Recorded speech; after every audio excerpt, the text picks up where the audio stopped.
Pokok pikiran kedua, hidup manusia itu bermasyarakat. Allah menciptakan dunia, alam semesta ini bukan hanya untuk satu orang, tapi diciptakan untuk semua orang, untuk banyak orang, berjuta-juta bahkan bermiliar orang untuk satu dunia ini. Dan orang hidup di dunia ini tidak ada satupun yang dia tidak membutuhkan orang lain. Dalam semua aspek kehidupannya mesti dia senantiasa harus melibatkan orang lain. Apalagi dalam kehidupan modern kita saat ini. Mau makan saja kita mesti harus melibatkan orang lain. Kita nggak bisa mandiri. Karena ketika kita makan nasi, barangkali kita melibatkan mulai dari petani yang menanam padi.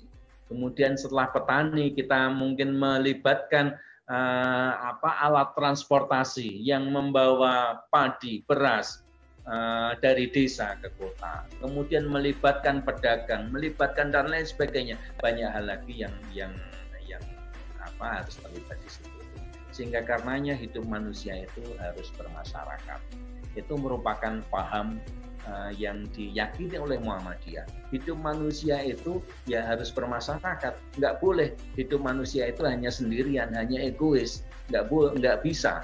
Tetapi hidup manusia harus peduli kepada lingkungan, harus peduli kepada masyarakat sekitar, harus peduli kepada semua yang ada di lingkungan kita, yang ada di sekitar kita. Ini juga nanti berkaitan dengan kesalehan yang perlu kita bangun. Bukan hanya kesalehan individual, bukan hanya kesalehan pribadi, tetapi juga kesalehan sosial mutlak kita butuhkan. Kalau kesalehan pribadi barangkali yang dilakukan oleh para sufi, ulama-ulama tasawuf, itu beliau luar biasa dalam hal membina, mengembangkan kesalehan pribadinya. Dengan menghabiskan waktunya untuk zikrullah, dengan menghabiskan waktunya untuk sholat, untuk senantiasa taqarrub ilallah. Dia kemudian berhasil menciptakan kesalehan pribadi. Tetapi harga yang harus dibayar untuk kesalehan pribadi tersebut adalah dengan mengabaikan kehidupan dunia, dengan mengabaikan lingkungan sekitar, dengan mengabaikan segala sesuatu yang ada kaitannya dengan keinginan syahwatiyah. Untuk taqarrub orang sufi, dia harus meninggalkan keinginan-keinginan duniawi.